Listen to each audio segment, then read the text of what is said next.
ഉണ്ടോ നമ്മുടെ ലൈഫിൽ ഇപ്പം മേ ബി ഫ്രണ്ട്സിനെ ചൂസ് ചെയ്യാൻ അനുഭവം കൊണ്ട് പറയുന്നു. ഫ്രണ്ട്സെല്ലാം ഓക്കെ. ഈ ഏജിൻ്റെ സമയത്ത് കുറേ ഫ്രണ്ട്സാണ്. അതിൽ നമ്മുടെ പറയാൻ നമ്മളെ യൂസ് ചെയ്യുന്നവന്മാർ മാത്രമാണ്. ലൈക്ക് അവന്മാർക്ക് അത്യാവശ്യം ഉള്ളപ്പോൾ മാത്രം നമ്മൾ യൂസ് ചെയ്യുന്നു. ഞാൻ ഈ ഇടയ്ക്കുണ്ടല്ലോ ഒരു ഇൻസിഡൻറ്റ് കൊണ്ട് എനിക്ക് മനസ്സിലായത്. ഞാൻ ഓക്കെ ബൈ ബൈ ഞാൻ ക്യാപിറ്റൽ വേറൊന്നുമില്ല. അവർക്ക് വേണ്ടി നമ്മൾ റിസ്ക് എടുക്കുന്നവരെല്ലാം ചെയ്യും. പക്ഷേ നമുക്കൊരു അത്യാവശ്യം വന്നപ്പോൾ അവർക്ക് കൊണ്ട് പറ്റത്തില്ല. അവർ റിസ്ക് എടുക്കാൻ കഴിയുക. അത് ശരിയാകുന്നില്ല. അല്ല പറയുക നോർമൽ എന്നാണ് പറയുന്നത്. ഇപ്പോൾ ഒരു കോളേജിന് റൂൾസ് ഉണ്ടെങ്കിൽ ടൈമിങ്സിൽ വന്ന് പോകുന്ന രീതിയാണ് അവർ. അത് തെറ്റാണ്. പക്ഷേ നമ്മൾ അവർക്ക് വേണ്ടി അത് കട്ട് ചെയ്ത് അത് ബ്രേക്ക് ചെയ്ത് അടുത്തിട്ട് ഞാനതുപോലെ ചെയ്തിട്ടുണ്ട്.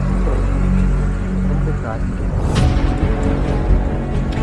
ഫ്രണ്ട്സിനെ ചോദിച്ചു നമുക്ക് രണ്ടുപേരും അങ്ങോട്ട് ഇരുന്നാൽ ഇത്ര നല്ലവണ്ണമല്ല.